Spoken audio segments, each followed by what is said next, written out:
તો નમસ્કાર ગુજરાતી વિડીયોમાં તમારું સ્વાગત છે। તો ખેડૂત સમાચાર જોવા માટે આપણી ચેનલ 4K ગુજરાતીને સબસ્ક્રાઇબ, વિડીયોને લાઇક કરવાનું ના ભૂલશો। તો આજના તાજા સમાચાર વિશે વાત કરવામાં આવે તો અરજીકરોને 36,000ની સહાય એટલે કે કેન્દ્ર સરકાર દ્વારા ખેડૂત માટે ઘણી યોજના ચલાવવામાં આવી છે ને જેનો ફાયદો સીધો દેશમાં સામાન્ય ખેડૂતોને થશે ને આ યોજના પ્રધાનમંત્રી કિસાન માનધન યોજના પણ સામેલ છે ને આ યોજના હેઠળ 60 વર્ષ વધુ ઉંમરના ખેડૂતને કેન્દ્ર સરકાર દ્વારા દર મહિને 3,000 રૂપિયા એટલે કે 36,000 રૂપિયાની વાર્ષિક પેન્શન આપવામાં આવશે।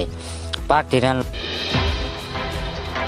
લોન નિર્ણય ગુજરાતમાં દરેક ખેડૂત માટે પાક ધિરાણ લોન લઈને આવે છે મહત્વના સમાચાર। ખેડૂતોએ લીધેલી લોન નવા જૂની કરવા માટે ખેડૂત પાસે કેશ પેમેન્ટ માંગવા બદલ ડાયરેક્ટ બેંકમાં ઓટો રિવ્યુ કરવામાં આવશે ને બેંકને લોન પૈસા ભરવા માટે બહારથી વ્યાજવા પૈસા લાવીને વ્યાજવા પૈસા ભરવા પડે છે, જેથી ખેડૂતને ઓટો રિવ્યુ સુવિધા આપીને ખેડૂતને થોડી રાહત આપે તેવી માંગ ખેડૂત કરી રહ્યા છે। જો કે મિત્રો વારંવાર પાક ધિરાણ લોન દેવા માફી લઈને સમાચાર આપવામાં આવે છે પણ ખેડૂતોને દેવા અને પાક ધિરાણ રાહત આપવામાં આવતી નથી। હવે મિત્રો 2024ની વિધાનસભાની ચૂંટણી આવી રહી છે અને મિત્રો 2024ની વિધાનસભા ચૂંટણી પડેલે ખેડૂતોને દેવા માફ કરવામાં આવશે અને મિત્રો જે ખેડૂતે પાક ધિરાણ પર લોન લીધેલી છે તેમને મિત્રો રાહત આપવામાં આવશે।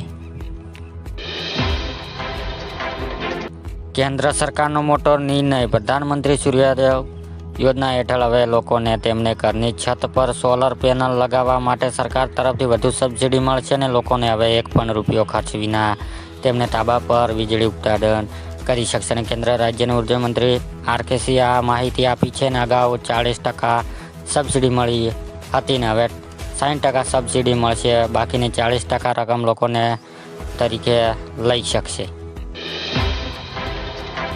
બીજા મોટા સમાચારની વાત કરવામાં આવે તો દેવા માફી અંગે જાહેરાત। ગુજરાતમાં લાખો ખેડૂતને દેવા ડૂબેલા છે અને ખેડૂતોને 1 લાખ કરોડ પણ વધારે રૂપિયા લોન લીધેલી છે। તો ગુજરાતમાં 39.51 ખેડૂતોને લોન લીધેલી છે અને દેશના ખેડૂતની વાત કરીએ તો દેશના 16 કરોડ ખેડૂતને પર 21 લાખ કરોડ રૂપિયાને દેવું છે અને દેશમાં સૌથી વધારે દેવું રાજસ્થાનમાં ખેડૂતોને માથે। રાજસ્થાનમાં 99.97 લાખ ખેડૂતને 1.39 લાખ કરોડ પણ વધારે લોન લીધેલી છે। તો ખેડૂતને લોન આપવા ખાનગી અને જાહેરાત ક્ષેત્રના બેંકો સૌથી આગળ છે અને આખા ગુજરાતમાં ખેડૂતને દેવો 90.895 કરોડ રૂપિયા છે।